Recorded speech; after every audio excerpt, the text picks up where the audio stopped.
मैं संजीव कुमार स्वागत करता हूं आप सभी का अपने इस यूट्यूब चैनल लीगल नॉलेज 3.0 पे। आज की वीडियो में हम लोग अगला पार्ट 2 चर्चा करने वाले हैं, जिसमें 25 इंपॉर्टेंट क्वेश्चन चर्चा करेंगे जो bar council of Uttar Pradesh के इंटरव्यू में पूछे जा रहे हैं। इससे पहले आपने मेरा पार्ट 1 नहीं देखा है तो उसको देख लीजिए। उसमें 25 क्वेश्चन है जो स्टार्टिंग के क्वेश्चन फ्रेम हो रहे हैं, उसमें पार्ट 1 में बताए गए हैं। बाकी यहाँ से भी इम्पॉर्टेंट जो है क्वेश्चन फ्रेम हो सकते हैं, तो 25 क्वेश्चन इसमें हैं। टोटल 2 वीडियो मिला करके कुल 50 क्वेश्चन पे हमने चर्चा किया है। जिसमें देखिए सबसे पहला क्वेश्चन है, संपत्ति अंतरण अधिनियम 1882 कब लागू हुआ था? आंसर है 1 जुलाई 1882 को। दूसरा क्वेश्चन है, चल संपत्ति व अचल संपत्ति क्या होता है? Movable property and immovable property क्या होता है? तो देखिए अचल संपत्ति की परिभाषा नहीं दी गई है, लेकिन अचल संपत्ति में ये बताया गया है कि अचल संपत्ति के अंतर्गत खड़ा काष्ठ, उगती फसलें या घास नहीं आती हैं। मतलब ज़मीन से जो भी जुड़ा हुआ चीज़ है जिसे एक स्थान से दूसरे स्थान पे नहीं लेके जाया जा सकता, उन सभी में से अगर खड़ा काष्ठ को छोड़ दिया जाए, उगती फसलों को छोड़ दिया जाए और घास को छोड़ दिया जाए, तो इन तीनों के अलावा बाकी सब जो एक स्थान से दूसरे जगह नहीं ले जा सकती हैं, वो सब इमूवेबल या अचल संपत्ति हैं। अब इससे क्वेश्चन फ्रेम हो सकता है कि बताइए घास या फिर जो फसल होती हैं, उगती फसलें हैं, वो सभी अचल संपत्ति या चल संपत्ति है? तो आपको ध्यान रखना है ये सब अचल संपत्ति है। और अगर चल संपत्ति की बात आएगी तो यहाँ आपको ये ध्यान रखना होगा कि एक स्थान से दूसरे स्थान तक जहाँ आसानी से मूव किया जा सके जिस प्रॉपर्टी को, उसको कहेंगे मूवेबल प्रॉपर्टी या चल संपत्ति। अगला क्वेश्चन है, सब्सटेंटिव लॉ और प्रोसीजरल लॉ क्या होता है? तो देखिए सब्सटेंटिव लॉ वो लॉ होता है जिसमें हमारे राइट्स बताए गए होते हैं, हमारी लाइबिलिटी ड्यूटी बताई गई होती है कि हमारे क्या अधिकार हैं, क्या दायित्व हैं, जिस जिस कानून में बताए गए हों वो हमारे सब्सटेंटिव लॉ होते हैं। जैसे कि मान लीजिए आईपीसी हो गया या फिर कॉन्ट्रैक्ट एक्ट हो गया, इसमें बताए गए हैं कि हमारे राइट क्या है, हमारे दायित्व क्या है, हमको क्या करना है, क्या नहीं करना चाहिए, ये सारी चीज़ें हमें सब्सटेंटिव लॉ में बताया जाता है। और इनका इम्प्लीमेंटेशन कैसे होगा, मतलब अगर आपके किसी भी अधिकार का वायलेशन हुआ है, किसी राइट का वायलेशन हुआ है, तो आप कोर्ट के द्वारा किस प्रकार से आप उसका जो है मुआवजा लेंगे या फिर सामने वाले पर्सन को दंडित करवाएंगे, उसकी जो प्रक्रिया है, उस इस कानून का इम्प्लीमेंटेशन जो है वो प्रोसीजरल लॉ हमें बताता है। अगला इंपॉर्टेंट क्वेश्चन है, नए कानून बीएनएस, बीएसए या बीएनएसएस को राष्ट्रपति से मंजूरी कब मिली थी? तो याद रखना आपको 25 दिसंबर सन 2023 में। अगला क्वेश्चन है, किन अपराधों में पुलिस बिना वारंट के गिरफ्तारी कर सकती है? पुलिस अगर आप किस प्रकार के अपराध करते हैं जिसमें पुलिस आपको बिना वारंट के ही गिरफ्तार कर सकती है, तो वो अपराध है संज्ञेय अपराध। अगला इंपॉर्टेंट क्वेश्चन है, एक जिले में कुल कितने प्रकार के न्यायालय हो सकते हैं बीएनएस के अंतर्गत? चूंकि हाई कोर्ट और सुप्रीम कोर्ट को छोड़ करके इसमें बातें कही गई हैं, तो ये एक जिले के अंतर्गत आने वाले 4 न्यायालय हैं। सेशन कोर्ट हो जाता है, chief judicial magistrate first class, chief judicial magistrate second class, जिसे अरे मुख्य न्यायिक मजिस्ट्रेट प्रथम श्रेणी, मुख्य न्यायिक मजिस्ट्रेट द्वितीय श्रेणी के कहे जाते हैं। और चौथा होता है एग्जीक्यूटिव मजिस्ट्रेट, मतलब कार्यपालक मजिस्ट्रेट। अगला इंपॉर्टेंट क्वेश्चन है आपका कि भारत में कुल कितने हाई कोर्ट हैं? तो आपको याद रखना है भारत में कुल 25 हाई कोर्ट हैं। और सुप्रीम कोर्ट में जजों की कितनी संख्या है और वर्तमान में चीफ जस्टिस ऑफ इंडिया मुख्य न्यायाधीश कौन है? तो सुप्रीम कोर्ट में कुल 34 जज हैं, 33 जज होते हैं और एक सीजेआई, मतलब कुल 34 जज होते हैं। और वर्तमान समय में जो चीफ जस्टिस ऑफ इंडिया हैं वो हैं श्री संजीव खन्ना जी। अगला इंपॉर्टेंट क्वेश्चन है कि बीएनएस में दंड कितने प्रकार के हैं? देखिए आईपीसी की जब बात की जाए तो आईपीसी में कुल 5 प्रकार के दंड बताए गए थे। अब बीएनएस में एक दंड को जोड़ दिया गया है तो कुल 6 प्रकार के दंड हो गए हैं। ये पहला मृत्यु, दूसरा आजीवन कारावास, तीसरा कठोर अथवा साधारण कारावास, चौथा संपत्ति की जब्ती, इसे कुर्की के नाम से भी जानते हैं। पांचवा है जुर्माना, और ये जो छठवां है इसको नए लॉ में ऐड किया गया है सामुदायिक सेवा।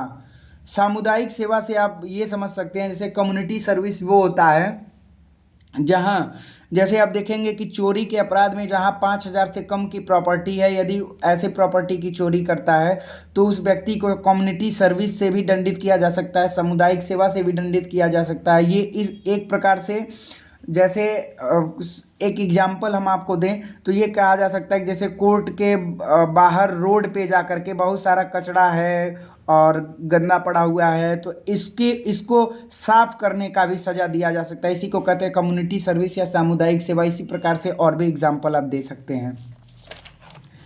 अगला इम्पॉर्टेंट क्वेश्चन है, रिट कितने प्रकार के होते हैं? देखिए रिट कुल 5 प्रकार के होते हैं: बंदी प्रत्यक्षीकरण, परमादेश, निषेध, उत्प्रेषण और अधिकार परीक्षा। अगला इंपॉर्टेंट क्वेश्चन है कि सिविल केस और क्रिमिनल केस में क्या अंतर होता है? तो देखिए जब सिविल केस की बात करें तो इसमें दो प्राइवेट व्यक्तियों के बीच उत्पन्न विवाद को देखा जाता है, ये सिविल केस कहलाता है। और क्रिमिनल केस क्या होता है कि सरकार के विरुद्ध किया गया अपराध होता है। तो इसीलिए आप देखे होंगे जब प्राइवेट कोई सिविल केस का मामला होता है, जैसे मान लीजिए एक का नाम रमेश है, एक का नाम सुरेश है, तो यहाँ लिखा रहेगा रमेश वर्सेस सुरेश। अगर रमेश वादी है और प्रतिवादी सुरेश है तो लिखा रहेगा रमेश वर्सेस सुरेश। साइटेशन देगा कि किस सन का मामला है जब इसका जजमेंट आ जाएगा, जिस सन में। और क्रिमिनल केस का जब आप देखेंगे तो इसमें जो अपराधी होता है उसके और राज्य के विरुद्ध वो अपराध माना जाता है कर रहा है। तो मान लीजिए अगर सुरेश ने कोई अपराध किया है तो लिखा जाएगा कि राज्य उत्तर प्रदेश राज्य वर्सेस सुरेश। तो इसमें एक पार्टी जो है राज्य हो जाती है, क्योंकि जो क्रिमिनल मामले होते हैं ये माना जाता है कि वो राज्य के विरुद्ध अपराध किया गया है। अगला इंपॉर्टेंट क्वेश्चन होता है वाद पत्र क्या होता है? तो देखिए वाद पत्र वो होता है कि वादी के द्वारा न्यायालय में अनुतोष की मांग करने हेतु वाद को संस्थित करता है, जिस पत्र के माध्यम से उसे वाद पत्र कहते हैं, और ये वादी के द्वारा ही प्रस्तुत किया जाता है। अगर मान लीजिए वादी ने प्रतिवादी डिफेंडेंट के ऊपर कुछ अनुतोष मांग करने के लिए मुकदमा दायर किया तो डिफेंडेंट उसके बाद यदि वाद पत्र के प्रत्युत्तर में कोई जो है वाद लगाता है, पत्र लगाता है, तो उसको प्रतिवाद पत्र कहेंगे। अगला इंपॉर्टेंट क्वेश्चन है कि एडवोकेट एक्ट 1961 कब लागू हुआ था? आंसर है 19 अगस्त 1961। अगला इंपॉर्टेंट क्वेश्चन है कोई बिल एक्ट कब बनता है? तो देखिए जब कोई बिल मान लीजिए लोकसभा में पेश हुआ, लोकसभा में पास हो गया, पास होने के बाद राज्यसभा को चला गया, राज्यसभा के बाद इस पे राष्ट्रपति को चला गया, और राष्ट्रपति इस पे जब जिस दिन ये मुहर लगा देते हैं उसी दिन मान लिया जाता है कि वो बिल जो है एक्ट बन गया। अगला इंपॉर्टेंट क्वेश्चन है लोकल लॉ क्या होता है? देखिए लोकल लॉ हमेशा किसी लोकल पर्टिकुलर क्षेत्र पे, विशेष क्षेत्र में लागू जो कानून होता है उसे लोकल लॉ कहते हैं। जैसे अभी यूपी रेवेन्यू कोड की बात कर लें तो ये केवल उत्तर प्रदेश में लागू है, तो ये एक लोकल लॉ है।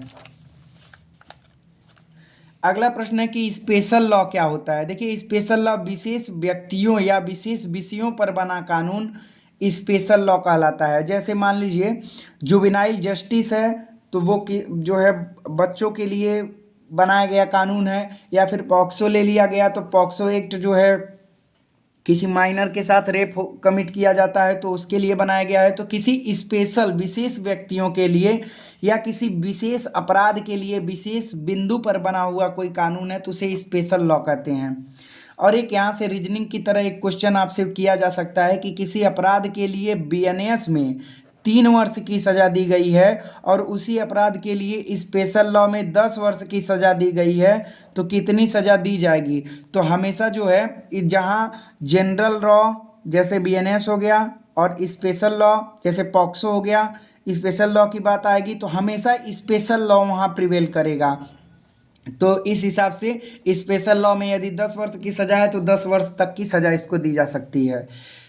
अगला एक चीज़ आप याद रखिएगा कि अपराध किसे कहते हैं। एक सिंपल भाषा में आप याद रखिएगा कि विधि के अंतर्गत दंडनीय सभी कार्य जो है अपराध कहलाते हैं। अगला इंपॉर्टेंट क्वेश्चन है कि एडमिशन और कन्फेशन क्या होता है। देखिए एडमिशन क्या होता है कि जब पार्टी अपना गिल्ट कबूल कर ले, अपनी गलती स्वीकार कर ले तो उसे एडमिशन कहते हैं। कन्फेशन में भी वही होता है कि अपनी गलती को स्वीकार कर ले, लेकिन जो एडमिशन है वो हमेशा सिविल मामले में किया जाता है और कन्फेशन जो है वो क्रिमिनल मामले में किया जाता है। अगला इंपॉर्टेंट क्वेश्चन है कि क्या पुलिस के सामने किया गया कन्फेशन मान्य होगा? नहीं, पुलिस के सामने किया गया कन्फेशन मान्य नहीं होगा। अगला इंपॉर्टेंट क्वेश्चन है न्यायालय किन साक्ष्यों को ग्राह्य करती है, किन तथ्यों को ग्राह्य करती है? तो जो फैक्ट इन इशू मतलब विवादक तथ्य से जुड़े होते हैं, जिन्हें हम रिलेवेंट फैक्ट या सुसंगत तथ्य भी कहते हैं। अगला इंपॉर्टेंट क्वेश्चन है न्यायालय क्या होता है?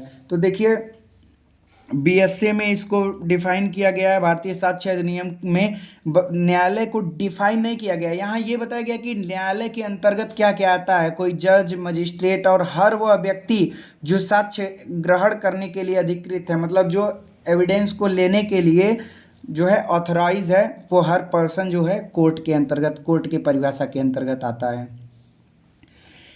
क्या एफिडेविट को साक्ष्य माना गया है? तो देखिए भारतीय साक्ष्य अधिनियम के अंतर्गत एफिडेविट को साक्ष्य नहीं माना गया है। अगला इंपॉर्टेंट क्वेश्चन है कि पुलिस इन्वेस्टिगेशन का क्या उद्देश्य होता है? तो साक्ष्यों को इकट्ठा करना। पुलिस इन्वेस्टिगेशन का उद्देश्य होता है एविडेंस को कलेक्ट करना। अगला इंपॉर्टेंट क्वेश्चन है कि मूल संविधान में कुल कितनी अनुसूचियां थी? तो देखिए मूल संविधान में कुल 8 अनुसूचियां थी, लेकिन वर्तमान में कुल 12 अनुसूचियां हो गई हैं। अगला इंपॉर्टेंट क्वेश्चन है संविधान में बोलने की स्वतंत्रता कहाँ दी गई है? संविधान में आपको बोलने की आज़ादी कहाँ दी गई है? तो आर्टिकल 19(1)(a) में। अगला इंपॉर्टेंट क्वेश्चन है कि भारतीय विधि आयोग के अध्यक्ष कौन है? आंसर है न्यायमूर्ति बीपी सिन्हा जी। ये पहले जो है सुप्रीम कोर्ट के जज भी रहे हैं। अगर इस पीडीएफ की ज़रूरत है, पीडीएफ आप चाहते हैं, तो आपको डिस्क्रिप्शन में एक टेलीग्राम चैनल का लिंक मिल जाएगा मेरे, उसमें आप जाएंगी तो उसमें इस पूरे पीडीएफ, इस वीडियो का पूरा पीडीएफ आपको मिल जाएगा, वहाँ से आप डाउनलोड कर सकते हैं। Thanks for watching my video.